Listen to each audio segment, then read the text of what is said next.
Bem-vindos novamente. O vídeo anterior ficou muito longo e foi necessário cortá-lo em duas partes. Esta é então a segunda parte. Vamos continuar a fazer a resolução do estudo das sucessões que são monótonas.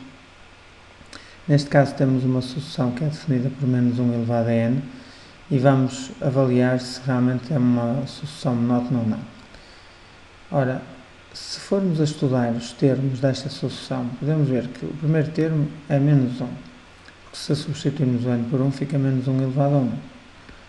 O segundo termo será menos 1 ao quadrado, que dá 1. Já o terceiro termo será menos 1 ao cubo, que volta a dar menos 1.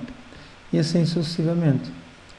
Esta sucessão é então uma sucessão de termos que vão alternando entre o valor menos 1 e o valor 1. Então o que é que se tem? Menos 1 é menor do que 1, mas o 1 é maior do que menos 1. Quer dizer que esta sucessão altera o seu sentido de variação. Do menos 1 para o 1, nós temos um termo que cresce. De menos 1 para 1 cresce, mas do segundo para o terceiro termo vai decrescer novamente. Volta a decrescer. Podemos observar o gráfico. Temos aqui então um gráfico, repare-se, cresce do primeiro para o segundo, cresce do segundo para o terceiro e assim sucessivamente. Esta sucessão é então uma sucessão não monótona. Vamos passar então para a sucessão seguinte. Novamente uma sucessão cujo termo é uma expressão quadrática. Então, o v de n mais 1 será n mais 1 ao quadrado menos 3 vezes n mais 1 mais 5, de onde resulta n ao quadrado mais 2n mais 1 menos 3n menos 3 mais 5. n ao quadrado, aqui 2n menos 3n dá menos n e 1 mais 5 dá 6, menos 3 dá 3. Vamos então ver a diferença entre estas duas condições. V de n mais 1 menos V de n, isto dá igual a n ao quadrado menos n mais 3 menos n ao quadrado menos 3n mais 5. Tirando então aqui estes parênteses, n ao quadrado menos n mais 3 menos n ao quadrado mais 3n menos 5. Vão cortar os termos em n ao quadrado e obtém-se o seguinte: 2n e aqui 3 menos 5 dá menos 2. Ora, então vamos lá analisar isto que está aqui. Se n for igual a 1, temos 2n menos 2. Temos que a expressão v de n mais 1 menos v de n será igual a 0. Se n for maior do que 1, ora, 2 vezes 2, por exemplo, dá 4, menos 2 dá 2, portanto positivo. 2 vezes 3, 6, menos 2 dá 4, também positivo, portanto o v de n mais 1 menos o v de n será maior do que 0, ou seja, será maior ou igual a 0. Novamente, esta sucessão v de n será uma sucessão monótona crescente, mas em sentido lato, que é maior ou igual a 0. Vamos então para mais um exemplo. Neste caso, o z de n é definido novamente por dois ramos. Só que neste caso, os dois ramos que estão aqui são duas subsucessões da nossa sucessão z de n e, portanto, cada um deles contém uma infinidade de termos. Como é que se analisa, então, uma sucessão deste género? Nós podíamos começar por fazer uma análise de cada uma das subsucessões, verificando, por exemplo, que esta que está aqui é a expressão dos termos que são os números pares. Portanto, nós sabemos que os números pares crescem. Esta que está aqui é 1 menos os múltiplos de 3. Bem, como está aqui a subtrair, à partida esta expressão vai ser decrescente. De qualquer das formas, temos aqui uma subsucessão que cresce e outra que decresce, o que vai fazer com que esta sucessão seja não monótona.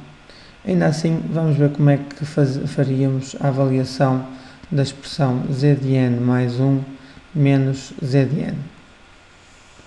Ora, para o caso temos que fazer a distinção entre n par e n ímpar.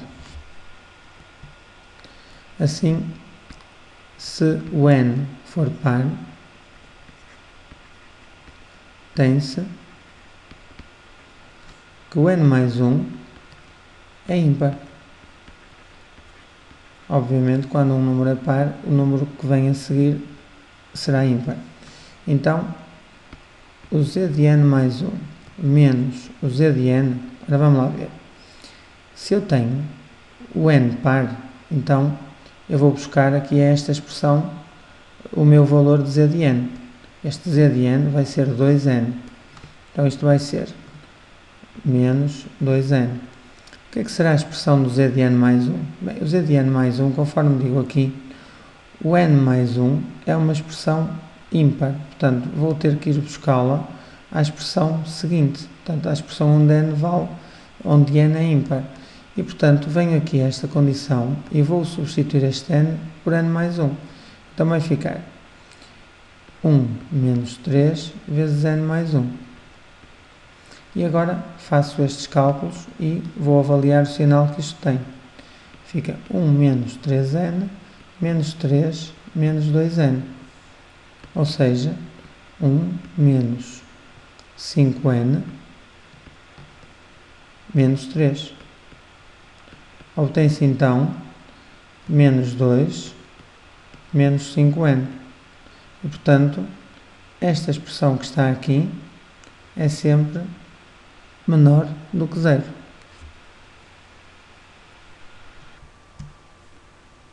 O que é que se conclui então nesta expressão? Conclui-se que quando se passa de um termo de ordem par para um termo de ordem ímpar, o valor do termo vai diminuir.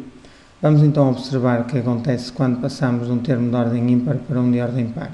Ora, se o n for ímpar, tem-se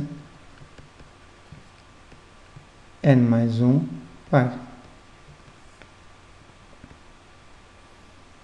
Então, já tenho ali um gráfico que não queria ainda mostrar.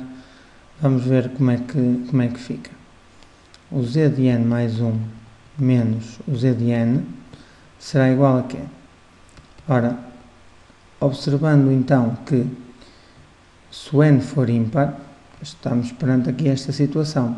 Estamos a subtrair esta expressão. Portanto, vamos ter aqui menos 1 menos 3n. Aqui vamos ter a expressão que vamos avaliar para n mais 1. Então, vamos substituir este n por n mais 1. Temos que ir aos pares.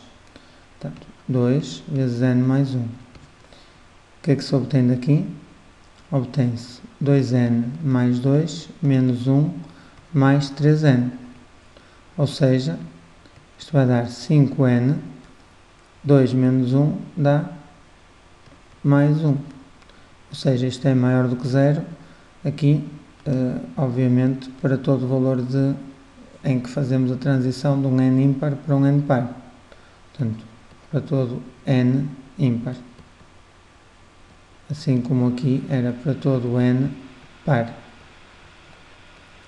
Ou seja, na passagem de um par para um ímpar, de acordo com esta expressão, nós vamos diminuir, vamos decrescer.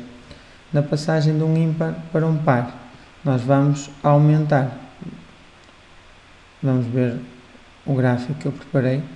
Neste caso eu fiz o gráfico sem ser na calculadora, porque nós também não temos que depender da calculadora para tudo. Então, na passagem de um ímpar para um par, isto aumenta. Conforme estamos aqui a ver, de um ímpar para um par, deu maior do que 0. Portanto, aumenta. Na passagem de um par para um ímpar, diminui. Temos então assim uma sucessão não monótona. É evidente que bastava, quando é não monótono, em vez de fazermos isto tudo, conforme já disse de início, bastava avaliarmos os 3 primeiros termos, neste caso, e bastava fazer esses, não é? Porque verificávamos que havia um aumento do primeiro para o segundo e depois um decréscimo do segundo para o terceiro, o que nos permitia concluir que a sucessão não era monótona. Vamos ver então mais um exemplo, o último, que tenho aqui preparado. Então, vejamos, neste caso, novamente uma sucessão que é definida por uma expressão quadrática. Neste caso, eu vou fazer um estudo, vou fazer uma abordagem diferente. Vou começar por ver como é que é o gráfico desta expressão. E repare-se que o gráfico parece que não deixa margem para dúvidas, que isto está sempre a subir. Mas, pelo conhecimento que nós temos das expressões quadráticas, neste caso, isto é, se isto fosse uma função real de variável real, isto seria uma parábola com concavidade voltada para baixo. Ou seja, a função iria crescer até um certo ponto, até ao vértice, e depois decrescia daí para a frente. Portanto, pelo facto de termos esse conhecimento, isto deixa-nos a desconfiar de que realmente a sucessão, a partir de uma certa ordem, vai começar a diminuir novamente. E, na realidade, assim é. Portanto, nós vemos que se aumentarmos a nossa janela para a direita, de forma a visualizar uma maior quantidade de termos, vemos que ela sobe e passa a decrescer. Portanto, esta sucessão na realidade não é monótona. E se nós fizermos analiticamente, se nós viermos aqui a fazer o cálculo Wn mais 1 menos Wn, vamos chegar à conclusão que se obtém uma determinada expressão que para alguns valores de n, portanto para n igual até ao valor provavelmente 10, isto cresce e a partir daí para a frente vai decrescer. Bom, mas este vídeo já vai um bocado longo, eu deixo isso como um desafio para quem estiver a ver. Portanto, nos próximos vídeos sobre sucessões vamos fazer o estudo das sucessões limitadas. Então até à próxima.